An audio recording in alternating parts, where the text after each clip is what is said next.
Recently, a politician passed remarks against the Prophet Muhammad, peace be upon him.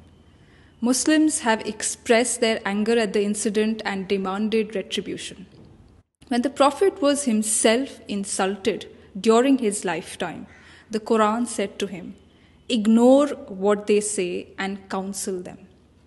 When people used abusive language, the Prophet did not abuse them back, nor did he confront them with aggression. If someone speaks offensively to you, you can't demand that he be punished. If someone disrespects your Prophet, you can't react by violently damaging property and burning effigies of that person. If someone has hurt your religious sentiments, you can't react by raising angry slogans on the street and pelting stones at people. If we do this, we are doing something non-prophetic in the name of the Prophet.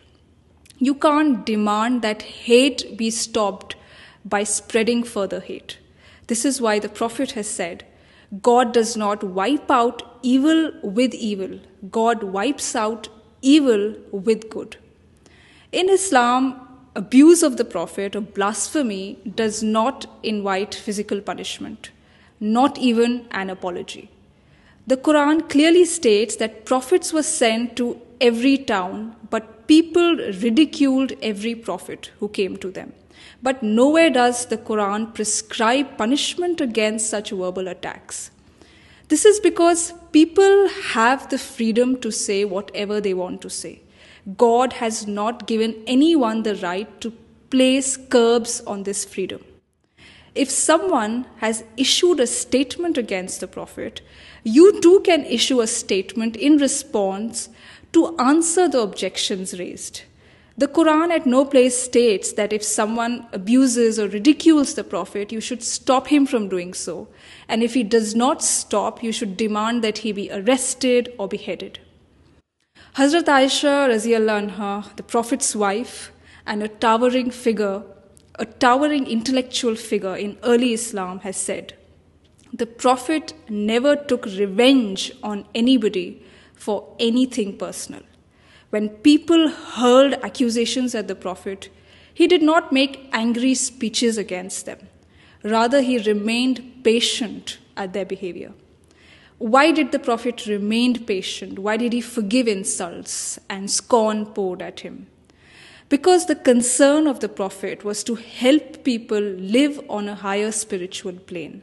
Now, if the Prophet started taking revenge and dragging people into bitter disputes, there would be no peace and no positive work.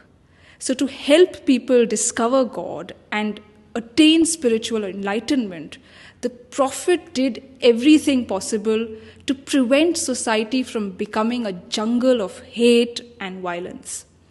The Prophet therefore also countered negativity that he received with positivity. And he famously said, "Forgive those who wrong you and do good to those who harm you." And we must remember that the Prophet's dignity and honor cannot be questioned by someone's fiery statements on TV or on social media. Outrage against someone who has defamed the Prophet cannot protect the Prophet's dignity.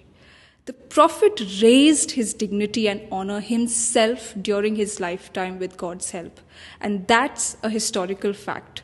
Nobody's remark against the Prophet can lower his dignity now. When someone disrespected the Prophet during his lifetime, a companion urged the Prophet to invite God's curse on that person.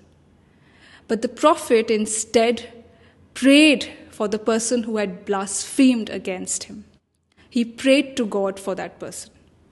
Today, instead of praying to God for people who speak against the Prophet and having well-wishing for them, we demand the worst treatment for them. So it is time for us to introspect. Is the Prophet's honor and legacy protected by pouring our outrage on social media and on the street?